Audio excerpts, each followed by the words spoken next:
আসসালামু আলাইকুম, আশা করছি সবাই ভালো আছেন।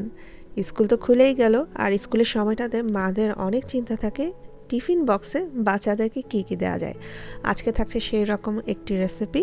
আজকে করে দেখাবো মিনি চিকেন বার্গারের রেসিপি, যেটা আমার ছেলের অনেক বেশি পছন্দের। আশা করি আপনাদের ভালো লাগবে। সেই সাথে এটা কিভাবে আপনারা সংরক্ষণ করতে পারবেন সেটাও বলে দেব। একটি ফুড প্রসেসরে আমি কিছু লেগ পিস নিয়ে নিচ্ছি। অবশ্যই বোনলেস মাংস হতে হবে, আপনারা বেস পিস দিয়েও করতে পারবেন। এখানে আমি কিছু পেঁয়াজ নিয়েছি, কিছু ধনিয়া পাতা, কিছু কাঁচামরিচ। পেঁয়াজটাকে আমি একটু তেলে ভেজে ক্যারামেলাইজ করে নিয়েছি, এতে কিন্তু বার্গারের টেস্টটা অনেক বেশি ভালো আসে। আদা আর রসুনকে একসাথে পেস্ট করে সেটা এখন দিয়ে দিলাম, আর দিয়ে দিচ্ছি ক্রাশ করা ব্ল্যাক পেপার। লবণ দিব স্বাদ মতো। এরপর এখানে আমি অ্যাড করে নিচ্ছি 1 টেবিল চামচের মতো টমেটো কেচাপ, সেই সাথে দুটো ব্রেডগুলোকে আমি জাস্ট হাত দিয়ে ছিঁড়ে ফুড প্রসেসরের মধ্যে নিয়ে নিচ্ছি। আর যারা আমার রেসিপিটা দেখছেন এখন, সবাইকে অনুরোধ থাকবে যারা চ্যানেলটা সাবস্ক্রাইব করেনি সাবস্ক্রাইব করে নেওয়ার জন্য। হাফ চা চামচের মতো একটু চিনিও দিয়ে দিচ্ছি, এটা টেস্টটাকে অনেক বেশি বাড়ায়। আর সেই সাথে একটি ডিম। এবার এগুলাকে আমি পেস্ট করে নিব। পুরো জিনিসটাকে আমি পানি ছাড়াই এভাবে পেস্ট করে নিয়েছি। এবার চলুন বার্গারের পেটিগুলো তৈরি করে নিই। এর জন্য আমি হাতে প্রথমে তেল লাগিয়ে নিলাম ভালো করে।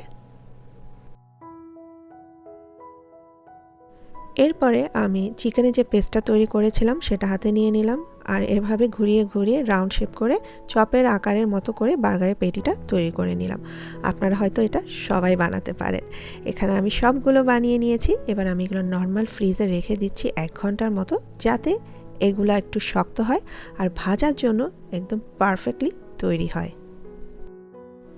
সুপার শপগুলোতে যে ছোট সাইজের বার্গারের বানগুলো পাওয়া যায় সেগুলো নিয়ে নিলাম, যেহেতু আজকে আমি মিনি বার্গার তৈরি করব। ঠিক 1 ঘন্টা পর আমি বার্গারের পেটিগুলো ভেজে নিব, সেজন্য চুলার উপরে ফ্রাই প্যান বসিয়ে তেল দিয়ে দিলাম।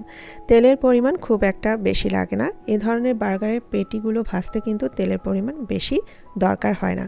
তেলটাকে ভালো করে গরম করে নিয়ে আমি বার্গারের পেটিগুলো দিয়ে দিলাম, আর এরপরে চুলার আঁচটা মিডিয়াম লো করে দিতে হবে, যাতে এগুলো ভালোভাবে ভেতরে সিদ্ধ হতে পারে। এক পাশে ব্রাউন কালার হয়ে যাওয়ার পর উল্টিয়ে আমি অপর পাশ করে দিলাম। তারপর যখন দুপাশেই ব্রাউন কালার হয়ে এসেছে, আমি তেল থেকে নামিয়ে নিয়ে একটি কিচেন তাওয়ালের উপর রেখে দিব, যাতে এদের গায়ে যে অতিরিক্ত তেলগুলো আছে সেগুলোও যাতে ঝরে যেতে পারে। এরপরে আমি আরও কিছু বার্গারের পেটি ভেজে নিচ্ছি, এগুলো আমি পরবর্তীতে সংরক্ষণ করব, আর সেটা কিভাবে সেটাও বলে দিচ্ছি একটু পরেই। এবার একটি বার্গার বানিয়ে দেখাচ্ছি, যেটা আমি স্কুলের জন্য সচরাচর তৈরি করে থাকি। এভাবে বান নিয়ে বানের মাঝখানে আমি বাটার লাগিয়ে নিচ্ছি 2 সাইডেই। তারপর জাস্ট একটি বার্গারের পেটি এখানে আমি অ্যাড করে নেব। যেহেতু এটা স্কুলে দেয়া হবে, তাই এখানে অতিরিক্ত আর কোনো কিছুই দেওয়ার দরকার নেই। আপনি যদি কিউকাম্বার বা টমেটোস এসব অ্যাড করেন তাহলে কিন্তু এটা সগি হয়ে যেতে পারে, বা সস দিলেও এটা সগি হয়ে যাবে। তাই এটাকে এভাবে দিলেই বাচ্চারা বেশি পছন্দ করবে। আমি আমার বাচ্চার টিফিন বক্সে এভাবেই সিম্পল ওয়েতে বার্গার বানটা তৈরি করে দিয়ে থাকি। আর আপনারা যদি বাসায় খেতে চান, সেক্ষেত্রে আপনারা একটি সস তৈরি করে নিতে পারেন মায়োনিজ আর টমেটো কেচাপ দিয়ে, যেটাকে বার্গার সসও বলে থাকে অনেকে। তো এইভাবে করে আপনারা বাসায় সসটা তৈরি করে আপনারা নিজেদের পছন্দ অনুযায়ী খেতে পারেন। তবে লাঞ্চে যখন বাচ্চাদেরকে দিবেন তখন এই ধরনের সস বা টমেটো বা কিউকাম্বার অ্যাড না করাই ভালো, এতে কিন্তু বার্গারটা সগি হয়ে যায়।